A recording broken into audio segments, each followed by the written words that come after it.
Warning. Listening to this show may result in increased levels of inspiration, motivation, and innovation. Side effects can include the immediate urge to take massive action to build a better business and life for yourself and others. You've been warned. Welcome to Influencers Radio with your host, Jack Mize.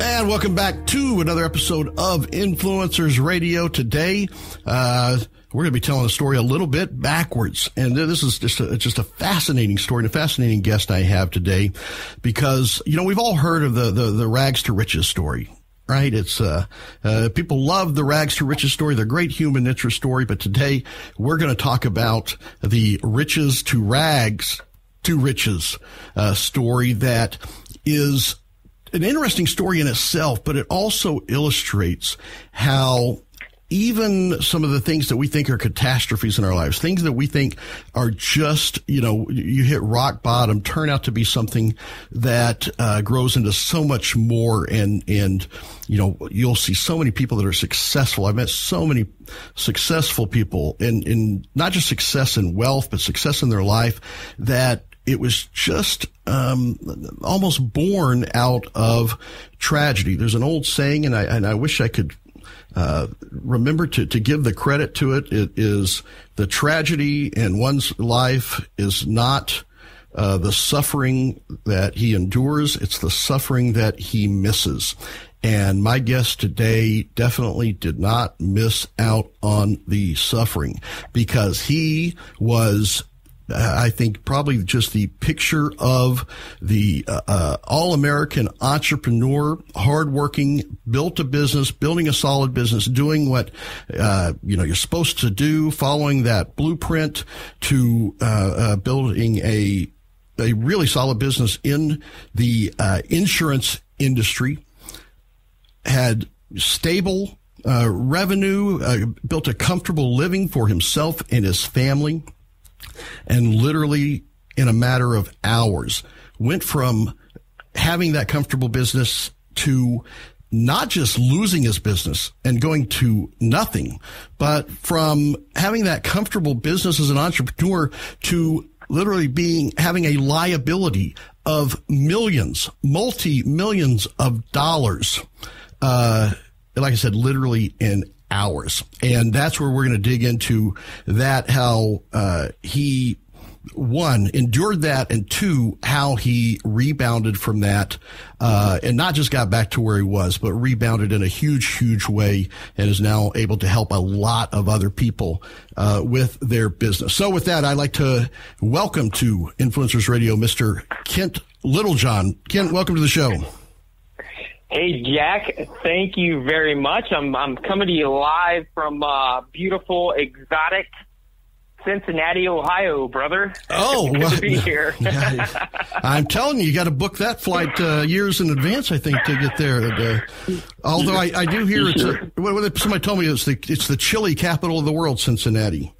Is that true? Oh, it is. Absolutely. I mean, not just chili in the winter, but actual chili. Most definitely. Yeah, come on out. I'll treat you to some. Well, hey, then I'm there. Then Cincinnati's my place if it's got good chili. Perfect. Perfect. So let's get in. You know, you sound way too happy for a guy that's been through what you've been through. All right. And I want to figure out how, one, you got through it, but two, how you got back to being so happy as you are now without, it being, chemically induced, I think is, so let's start with this. One, we're talking about things that this isn't sexy stuff. You were in the insurance business, right? You built an insurance business. Right. How, insurance business is built around mitigating risk, right? It's built around. Let me just say, frankly, people think of it as a boring business, right? But you built a business and you're humming along, and had your family, and then something definitely came out of left field. So let's start there. Tell me what was going on in your life, the weeks, months prior to this, and then let us know what happened. Yeah, most definitely. And thank you for asking. So, first off, I have to, I was laughing when you were saying that insurance is kind of like watching paint dry. because that's been my saying for quite some time. You know, when I was a child, and we'll move on from here, but when I was a child, I was not a kid that was running around wearing a suit and tie telling my mom and dad that I wanted to be an insurance agent when I grew up, that's for sure. So it was my vehicle to get in business for myself and Beth, which is my wife now of nearly 16 years, been together for 20. Big shout out to her for putting up with all this. And it was our vehicle to be able to get in business for ourselves and build a company and basically, you know, rely on us to pay ourselves, right? And to build it up, to live the American dream and to do what we want to do when we want to do it. So with that being said, well, we were in the insurance industry for approximately 10 years. And we built several different agencies ground up, which led us into focusing on the real estate investor sector.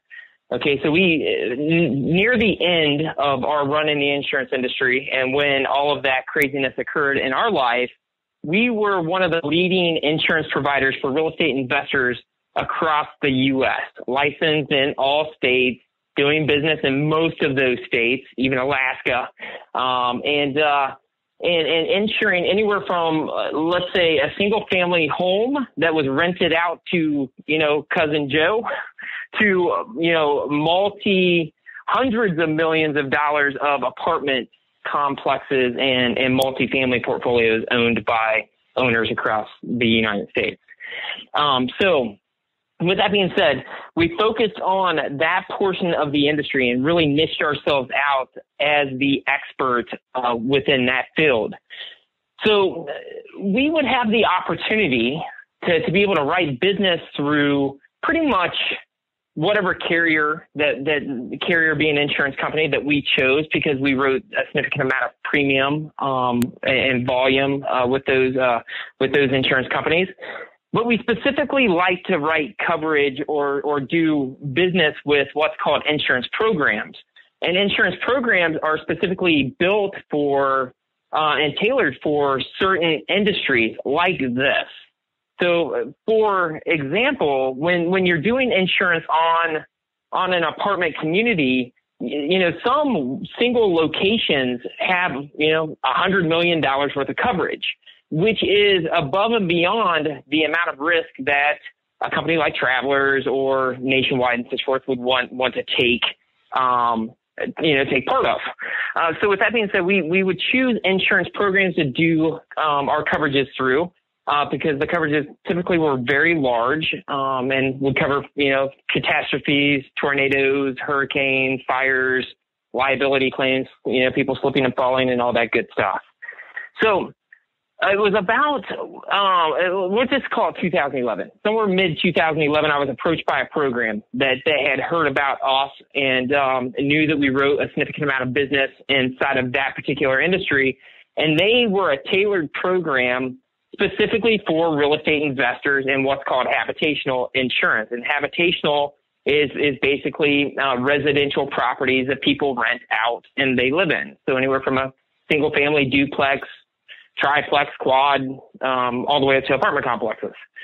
And they approached us. They wanted us to start writing business with them, which, of course, is profitable for them. So it makes sense. And it's great for us if the coverages are the right coverages and the pricing's proper. So with that being said, we went ahead and gave them a shot. And we placed, let's call it like 10 different insurance policies with them on 10 different properties spanning a couple different states. And everything was great. Coverages were great. The pricing was good and on point within, you know, the industry standards. And we wanted to kind of just touch our toes in the water like we did with most companies up to that point in time. And you know, ensure that from a claim standpoint, the claims were going to be handled properly, because we don't want to necessarily put coverage out for a real estate investor that's paying, let's say, you know, hundreds of thousands of dollars of insurance premium per year for these big properties. And then all of a sudden a fire happens or a slip and fall happens and they have no coverage. Then that gives us a bad name in the industry. So we put about 10 properties under this particular program and coverage, and actually experienced some claims. Like, for instance, we had a fire claim, and the fire claim was paid out. I think it was like $40,000, and paid out really quick. Real estate investor was very impressed and happy with the coverages, and actually had put additional properties into that program. And then we had a cabinet. This is a good one. A cabinet fell off the side of a laundry room wall of a brand new apartment complex and hit a lady, which was very unfortunate that it happened. But the liability claim was paid out. I think it was like $25,000 was paid out, and it settled and signed off on really quick. So at that point in time, after experiencing a couple of claims, we decided to go ahead and open up the flow over to that particular program, because we had the capacity to write millions of dollars of insurance premium with any given program if the pricing and the coverages were correct. So we went ahead and we opened up the flow, and I would say within 90 days or so, we placed $4.7 million with this particular program, and even a little bit more in addition to that. That was within the accounting department being collected and not sent over to them yet. So we placed this coverage. Claims were still happening. Claims were being paid out. It's a matter of how much premium you write and how many claims that you have. To be able to keep the premium profitable and such forth in the program. It was still profitable, and the claims were being paid out. And all of a sudden, on February 1st, 2012, so let's call it 6-7 months later, I got this really odd phone call. And this phone call was from some partners in Texas and Florida that place business through us, other insurance agents. And they said that they had a bank that contacted this particular front insurance company. Okay, there's multiple companies that take risk in an insurance program, but they contacted the main one and gave them the property address for proof of coverage, because it's got a loan, it's got a lien against the property. And when the insurance company looked up the property address, they couldn't find it in their system, so they automatically turned to the policy number. So they read the policy number off the policy, which is like a 75-page policy. And the insurance company looked it up and said, hey, we're not showing this policy in our system. However, that happens every now and then with insurance programs. So with that being said, we need to do a little bit more due diligence, and we'll be back with you here shortly. So we ended up getting off the call with them, the agents ended up getting off the call with them. And then they received a call back, and they said, you know what, for a fact, we're 100% certain that there is zero coverage on that particular property. So with that being said, that's a little bit alarming when you're an insurance agent to get a call from the insurance company saying, hey, this property has no coverage, especially when you're talking about properties that have $100 million of coverage at one location, and property portfolios that span nearly $1 billion was our largest client out of Indiana. Well, I would imagine it's alarming for the insurance agent. I can't imagine how alarming it is for the owner of the property and the people that have the mortgage on the property. Oh, yeah, most definitely. So the news at that point in time is that most of the banks that have liens on these properties and like all of the real estate investors, which there's hundreds of them across the country covered on this program, did not know at that point, So we just found out this information about one property. We thought it was a fluke. So we automatically got the program owner and the program administrator, which is a large program administrator that here in Ohio that they do nearly $500 million per year in insurance premium and hundreds of employees. We got them on the phone together on a conference call, and the owner of the program is out of Chicago, and basically kind of dovetailed its way into, hey, this must be a mistake. Let me contact the actual carrier. Long story short is this, Jack. We had $4.7 million that was paid over via wire or payment transfers into this program. And instead of an insurance company being the place that we actually sent this money to, it was an offshore bank account in China. So we were embezzled of $4.7 million. Within hours, we being myself and Beth, my business, my employees, we had, 5 employees internally, not counting myself and Beth. We went from safe zone business owners that were living comfortable in life and living a pretty decent life to, turned upside down. Business is in self-destruct mode or destruct mode. and not knowing what in the world we are going to do. And it was a crazy, crazy few hours. Within a couple hours, I found myself finding out that there's zero coverage on nearly $1 billion of property. Actually over $1 billion of property coverage, not covered across the United States in probably 26 states. Me being embezzled of $4.7 million, me having the liability risk of hundreds of millions of dollars if a catastrophe, a hurricane, tornado, anything were to happen. It's me they're coming back to, not anyone else. And actually, to really top it off, being able to actually speak with the FBI and Department of Justice and eventually meet with them in person. That's an experience that, yes, if you can avoid that, definitely avoid that. Yeah, so that's something you generally don't set an appointment for. Here's what I'm going to do next week, right? Absolutely, man. And I want to make sure that understand this correctly is that this isn't something that you can go to your customers and say, wow, and point your fingers at somebody else that did this. The buck stops with you there. Your customers, they don't want to hear anything about what happened. They don't care what happened. You are who they gave their premiums to, and you are who they see as the person that's supposed to be covering them, right? That's 100% correct. As business owners, the buck does stop here. We're the ones that chose to do business with them. Not we. Kent Littlejohn, chose to do business with that particular insurance program and company.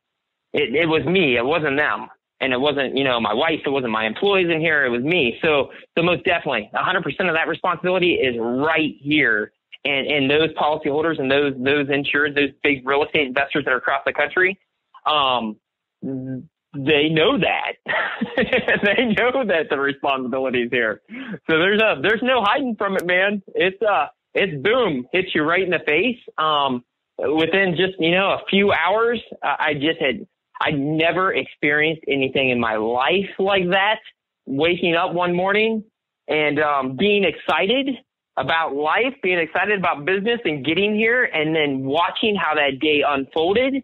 It's so vivid still in my mind, and actually I don't speak about it too often. I've written about it a couple of times, but it's giving me a cold sweat right now, man. Well, literally. So this isn't something that you go home and tell your wife, when she asks you how your day was, you say, well, I had a couple of little snags, but other than that. Yeah, it's great that you just asked that, actually.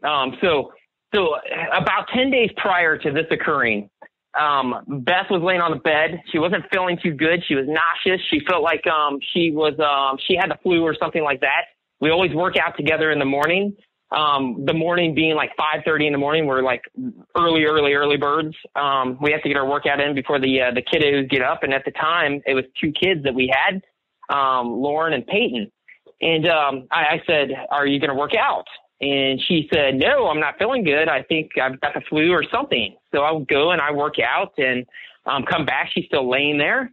And I said, "Are you feeling okay?" She goes, "No, I feel nauseous." And it being morning time and me being a jokester, I said, "Well, I bet it's morning sickness." And she goes, "It better not be, or you're going to be in big trouble." And the reason for that is because we were done at 2 kids. We bought our house around 2 kids. We weren't prepared for a 3rd kid. We weren't planning on, a 3rd child. Our first one took 2.5 years to get here, and nobody could tell us why. She couldn't have little ones. If it was me, her, the universe, whatever it may be. Our second one we adopted, God love her, and was blessed with her from the big guy above.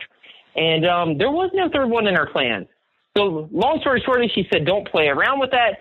I go to take a shower. I get ready, go to the office, and she stops me on the way out. She's like, go to Walgreens, grab a test. I go and I grab a test, come back, and boom, she's pregnant. So about 10 days prior to that occurring, we just found out Beth's pregnant with our third little one, which, by the way, is a baby boy. Thank you, God. I love my little girls, and I love my wife, but I needed some help around that place because those 3 girls and then a female Great Dane would corner me at least twice a week. And the big guy above knew I needed some help, so sent me Blake, my little boy. So about 10 days prior to that happening, found out Beth was pregnant. And that added a little bit of additional pressure to this situation. I remember looking up that day that it occurred, looking up, like literally, I was like, it's like something you see from a movie or you see in a book or whatever it may be. And you see that guy like on his knees with his hands in the air saying, why? That was me. Like literally. And then, so why?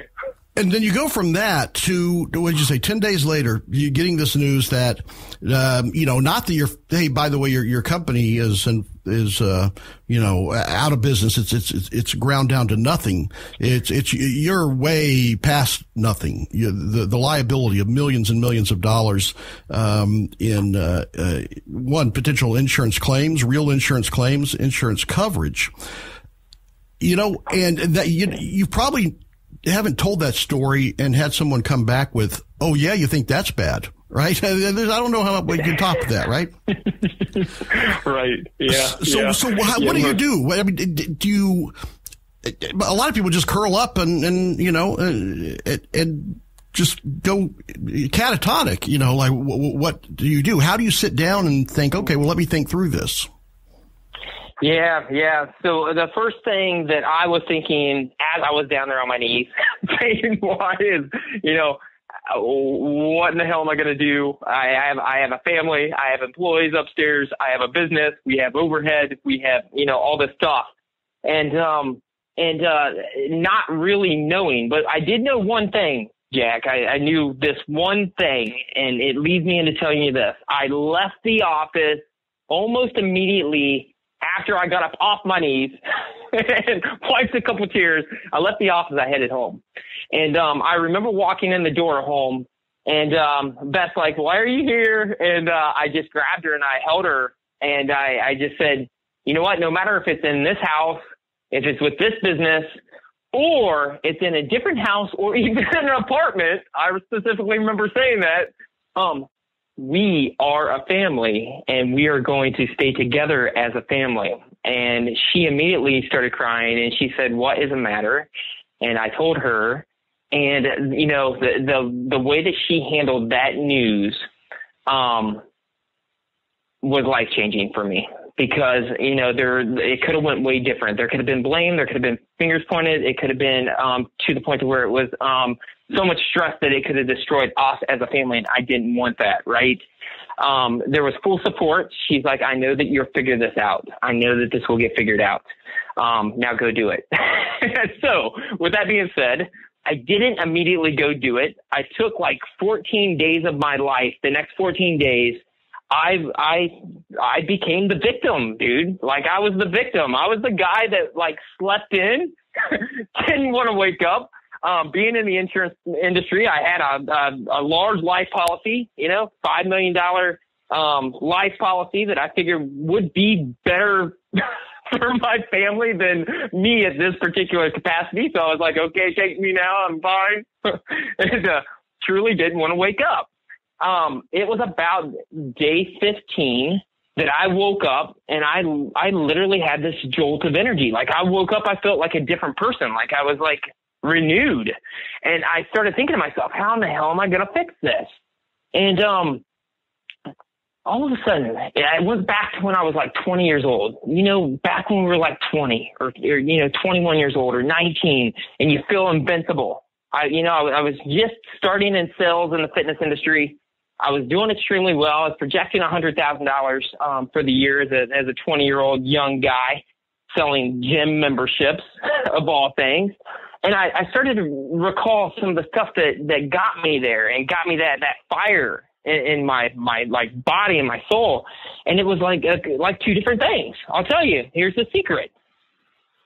Zig Ziglar and the song Eye of the Tiger. And I don't know why that popped into my mind. I was like, I immediately went to Beth and I went, you know what? I need like 2 days. Give me like 2 days. I'm going to figure this out. And she goes, you can have 2 days. Do what you need to do. So I remember like going around the house, and I went off to the office and everything. And I had my headphones in. I listened to like Zig Ziglar on YouTube over and over and over. And I listened to Eye of the Tiger over and over and over. And then boom, it just jolted like everything was backing me. All my fire was backing me. I'm like, you know what? This isn't taking me down. I'm not going out like this. I'm going to, here's the magic right here. Write this down. I'm going to sell my way out of this. Sell your way out of it. I'm going to sell my way out of it. And by God, I started doing it that day, selling my way out of it. Write so much new business that I would absorb the losses, and I would figure that stuff out day by day. And my counsel and my attorneys and my insurance, all that good stuff, all that stuff will sort its way out from a day-to-day process. And so you're talking about going back in the office and continuing business as usual. When you talk about selling, is that and so nobody said anything? You raised an eyebrow about. Wait a minute, aren't you the guy? Or was it just something that seems like it'd be a really tough thing to do to come back and sell business with that hanging over you? It was tough. It was tough, and we certainly. I'll say this: I certainly had some objections to overcome.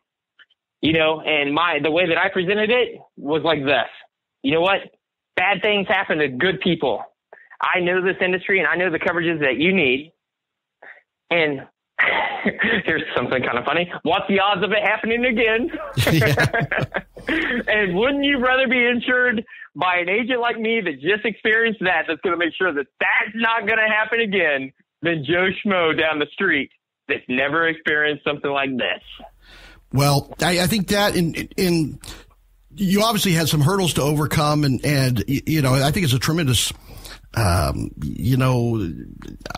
example of mindset, how mindset can change things, and and two, how the support of your family, of your spouse, can change things as well. It sounds like you had just a remarkable foundation there.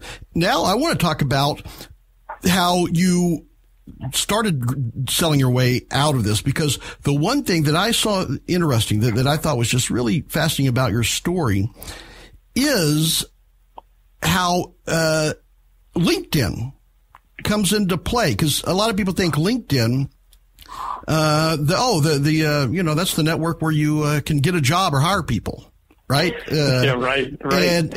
But that actually became almost the strength, the foundation, of how you made your comeback, right?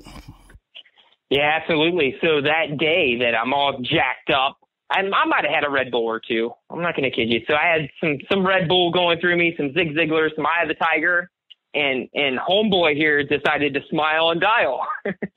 So I started smiling and dialing. I got like partial way through my day. And actually getting quotes going, talking to some great people, some great real estate brokers referring me some great business. And I all of a sudden, I took a breath. I said, you know what? It's a lot of smiling and dialing. Right now, I'm not smiling. I'm only on day one of recovery. So with that being said, how can I reach these people? What do all of my owners that own hundreds of millions of dollars of real estate and have these assets all across the country, what's the one thing that they all have in common? I literally was sitting there scratching my head. What's the one thing that they have in common? And then boom, it hit me. I think I might have got a LinkedIn message.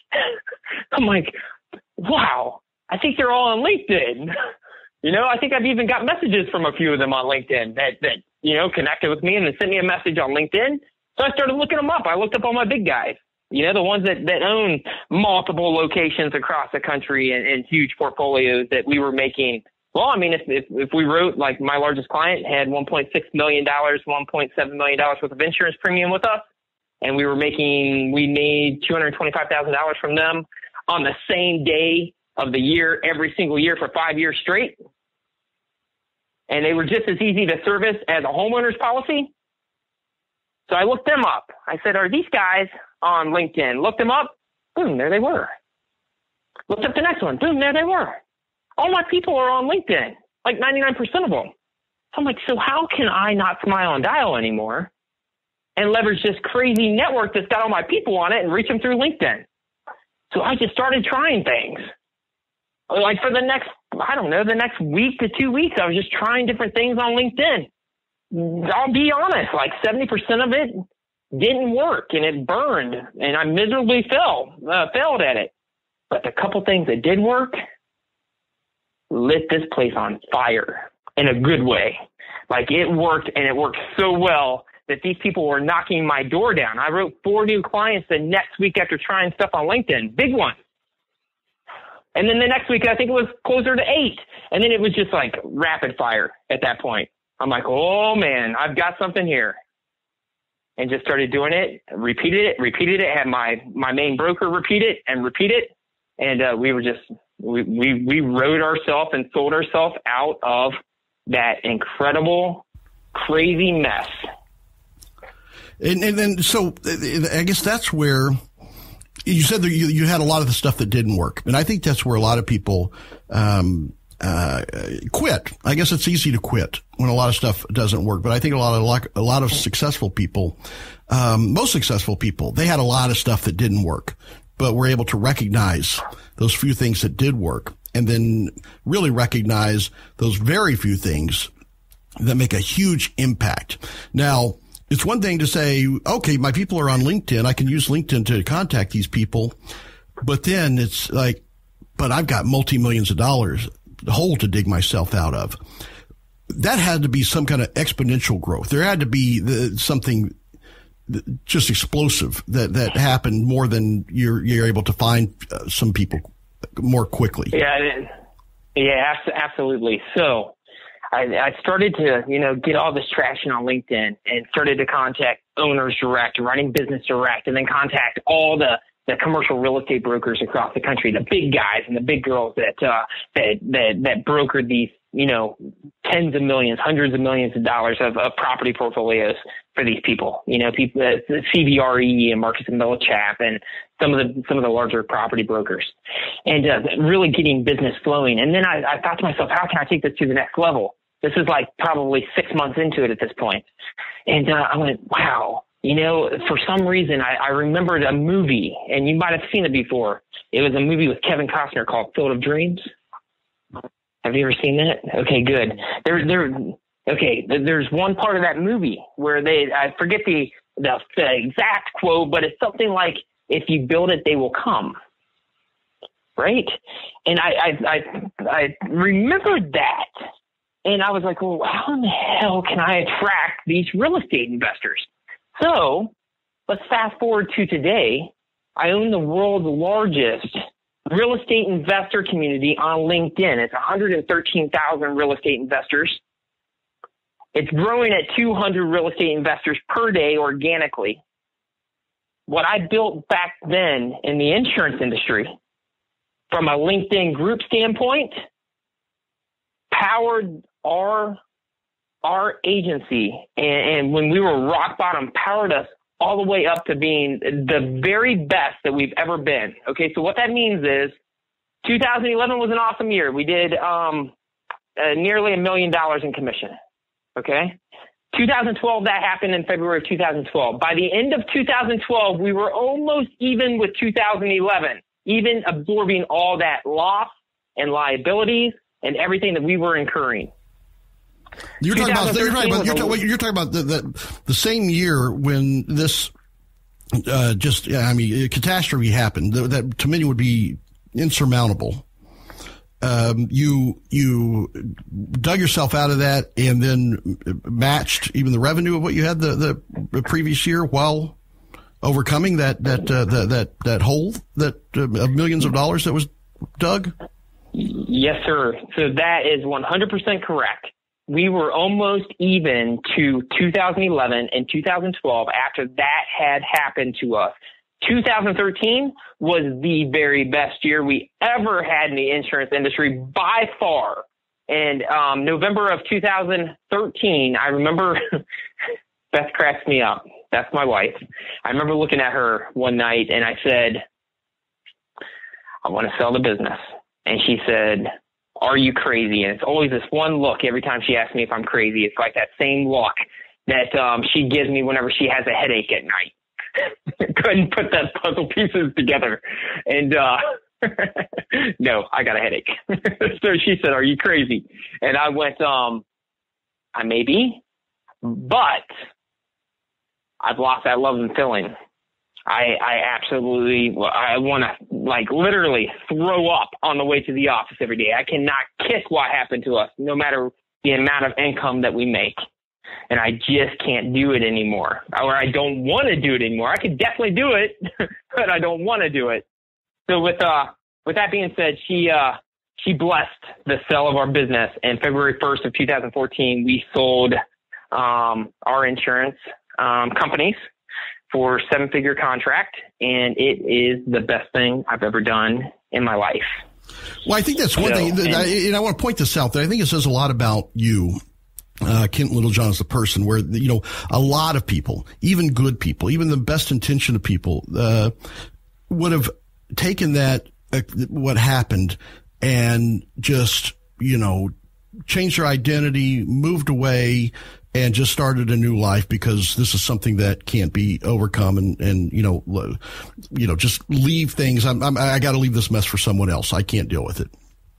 But to stay in the same industry, but not just do that, but also dig your way out of that, and to you know, kind of get yourself, overcome that, and you know, take care of business and stay in the same business, and to build that up is really remarkable, to the point that you can sell it for that much. In what was it, about a year, less than 2 years after that happened? That's right. That's right. It was 2 years almost to the day. So February 1st of 2012 when it happened. February 1st, 2012 is when we actually signed and executed the contracts on selling our companies. So 2014, rather, right? 2014 is when you found out the news that, and then 2012 is when you were wiped out, and then 2014 is when you sold that business. That's you know, really remarkable. And I think you know, what I talked about at the beginning of the show was, you know, how a lot of really successful people, you know, turn these tragedies, right, these suffering, into something, you know, huge, because you probably never would have you know, reached the heights that you have had that not have happened, because I guess it wouldn't have forced you to get out into that zone of being able to do that. That's correct. Now you haven't abandoned your ability and your skills with, you know, generating leads. You sold your business, but now you're kind of applying this to other folks, or letting other folks get a taste of this, or you know, be able to benefit in their businesses with the strategies that you developed to get out of that hole, right? Yeah, that's extremely correct. And you know, the story behind that, Jack, is this: February 1st, we signed the contract and got our initial wire of $150,000 for selling our businesses. And I remember being like semi-retired, right? Because we've got cash flow for many, like the contract was many years to come. And yeah, very long story short, I think it was the morning of February 4th. So exactly 3 days later, I remember getting up. I work out. Beth looks at me and she said, "What are you going to do now?" And I said, "Well, I'm going to relax." And she said, No, I don't think so. You need to figure out what you're going to do now. And I'm like, oh my, she only gave me 3 days of being retired here for a little while. So, started thinking about it. And, you know, that's when all the puzzle pieces came together. I'm like, you know what? Why not help others do what we did successfully, utilizing LinkedIn as the vehicle to be able to grow their businesses? And, you know, most of the people that we worked with over the last few years, they didn't have the story that I have, and that burning need to rebuild quickly. But they've managed to leverage that network extremely successful, and be able to tap into virtually an untapped 400 million person database with an average income of over $113,000, which is more than double Facebook. It's just an overlooked network that has misconceived items about it. And one of them being that it's a business card holder. It's a place for a resume, bio, or a CV. And once you can get past that mind block of, hey, LinkedIn's, that's perfect place to post, your business card or your bio or your resume, or to find a job. It's a perfect place for corporate recruiters to go out and find, new people looking for jobs. Once you can get past that and realize that the opportunity on that network and all the high net worth people that are sitting on that network fully exposed, meaning that I could take you in 90 seconds and pull up every CEO on LinkedIn that's in your zip code and show you exactly how to connect with them and show you exactly how to message them and how to do it all for free. Now, I know you're working Why with aren't more people using that network? Well, I think that's the thing, and a lot of people don't understand it. But I think, just like you said, a lot of people think it's a place to find a job or to hire someone, right? And it certainly goes far deeper than that.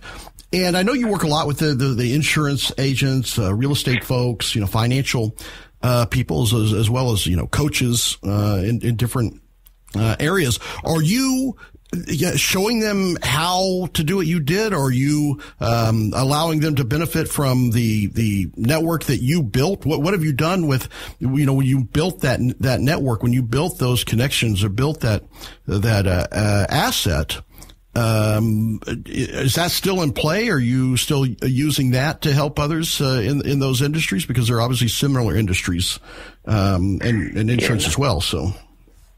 Yeah, it's a great question. So I'm showing them everything step by step. So exactly how to go from zero to hero utilizing LinkedIn.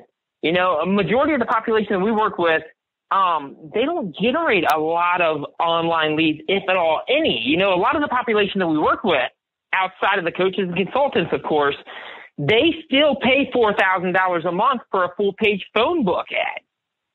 They don't understand that, if you just keep that and dedicate a little bit of time or resources or hire somebody to do this, that you're going to get 10x the return, 20x the return, 100x the return in comparison to a phone book ad that nobody's looking at right now. So yeah, we take them from all the way from not utilizing LinkedIn hardly at all to being rock stars on LinkedIn, owning their own LinkedIn group, publishing their own articles, utilizing their story on LinkedIn, having the most rock star, lead converting profile. Feel free, go visit me on LinkedIn. Go check out my profile.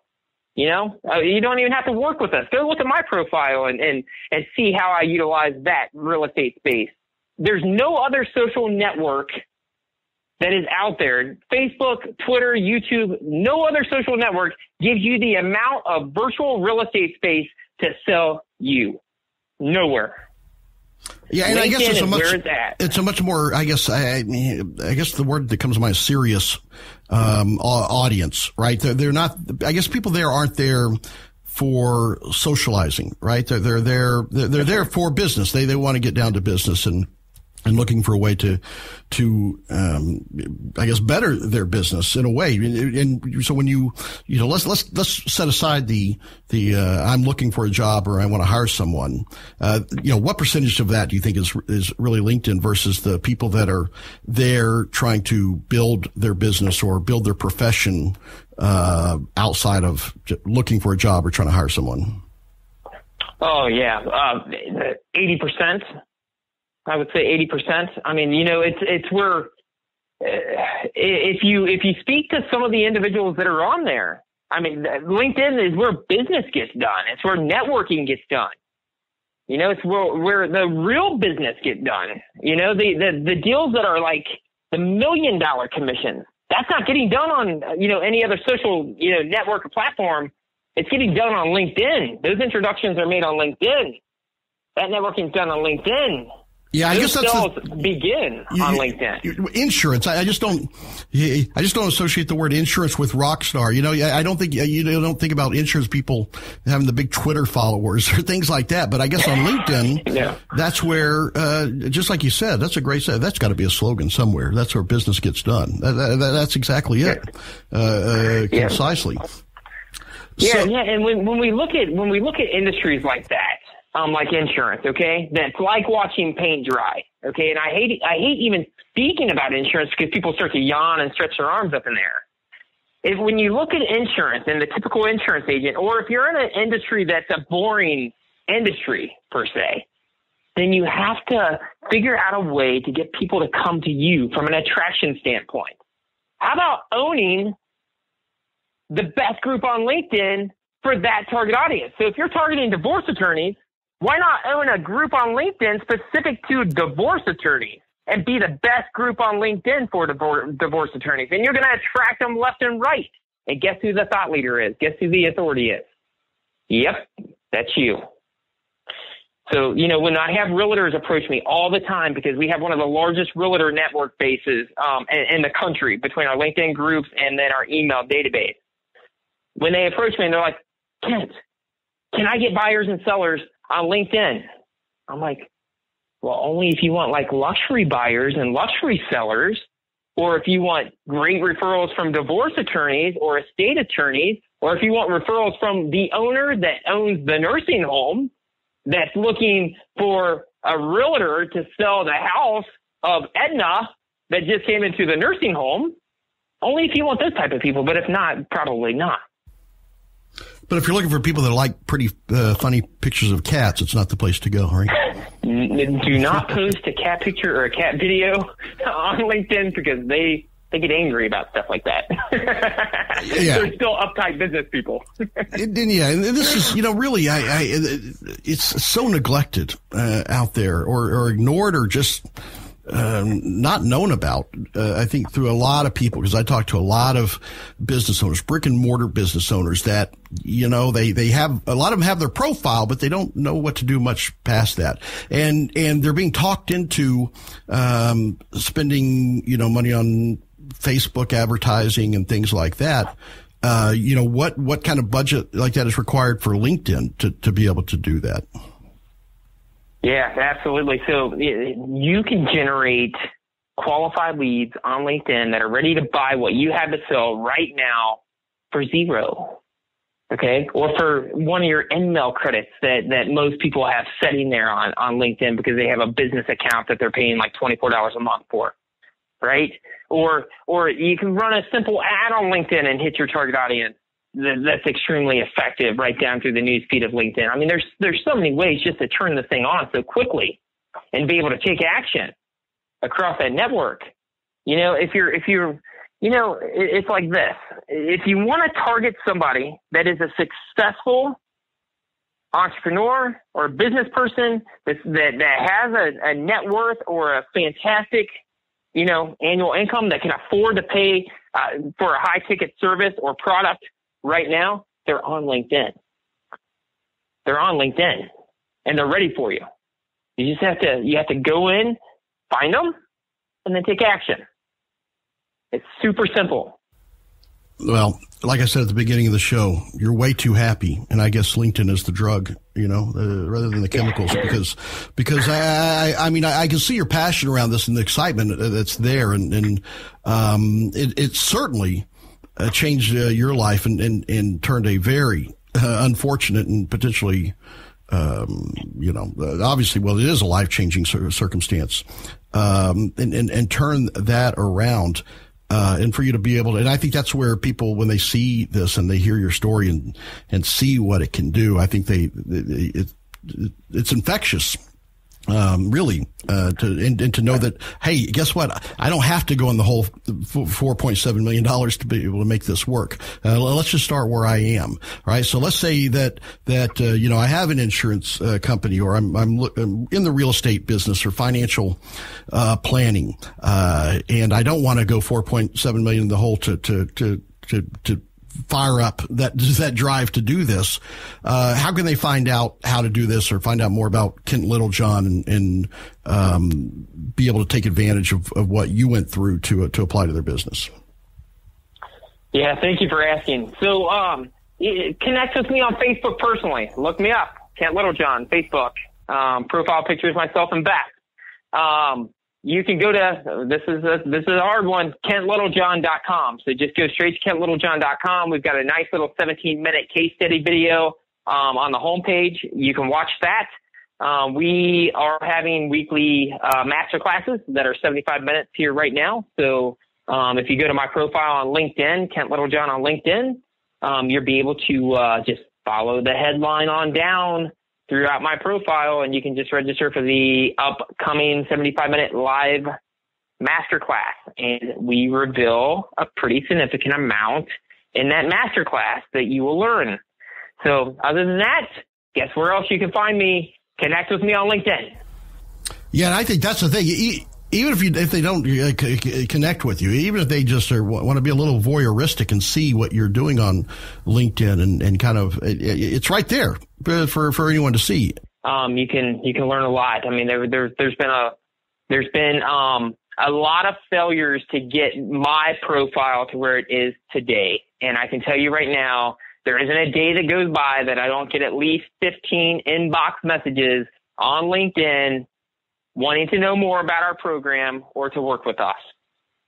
So go ahead and read through it, take a peek, watch the videos that's on my profile, and all that good stuff. But I appreciate our time together, Jack. It's been a great time here. All right. Well, there you have it, folks. Definitely check out KentLittlejohn.com.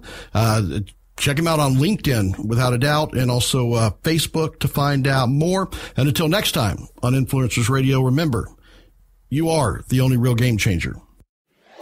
You've been listening to Influencers Radio. To get all past shows and updates on future shows, visit influencersradio.com today or follow us on Facebook at facebook.com/influencersradio.